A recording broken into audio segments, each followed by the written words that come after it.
Hey team, Coach Alexa here, online running coach for WeRun.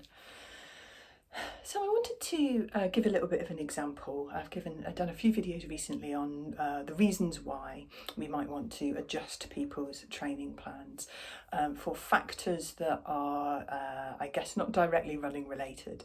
So, as a coach, I'm planning all the time around people's overall loading, kind of planning out blocks of training, peaking people at the right time, all that sort of stuff. But there are lots and lots of different situations where that might mean that things need to be reassessed.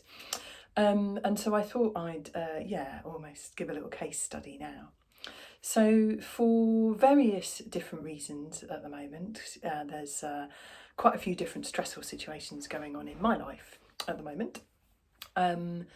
And one of the outcomes of that, obviously, there's the sort of practical things that's taking time to deal with those, but also a reasonable amount of stress, and alongside that a decent dose of anxiousness going on in my brain and my body at the moment. So the knock-on effect of that for me currently, I can feel that physically because my resting heart rate is higher, my heart rate variability is a little bit lower. I can feel it sort of, I guess, in my energy levels, motivation, sleep, the amount of time during the day that I actually feel like I'm resting or being rested properly. My brain feels very much in go mode at the moment, in doing mode, and also in worrying and threat mode. And that means that both my brain and body are not getting half as much time as usual in that sort of soothe mode, that rest and digest mode, whatever you want to call it, where our bodies are going to be much better at recovering. So I've had a bit of a rethink of my training at the moment. I'm going to take the focus off some of the things that I find either mentally more challenging or are going to be really challenging me from an adaptation point of view.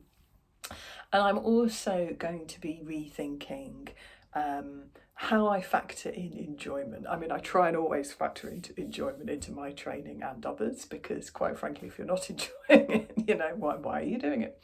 But I want to make sure that I prioritise activities and training that are enjoyable, and that maybe tick a few different boxes as well. So it might be, getting out on the trails with others, or it might be, maybe finding new routes, or it might be just staying with what I know, so I don't have to do too much thinking and route planning at the moment, and my anxious brain doesn't have to problem solve too many things.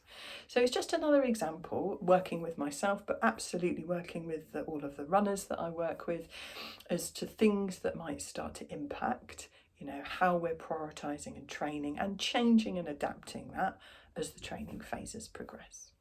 Hope that's useful. Happy running.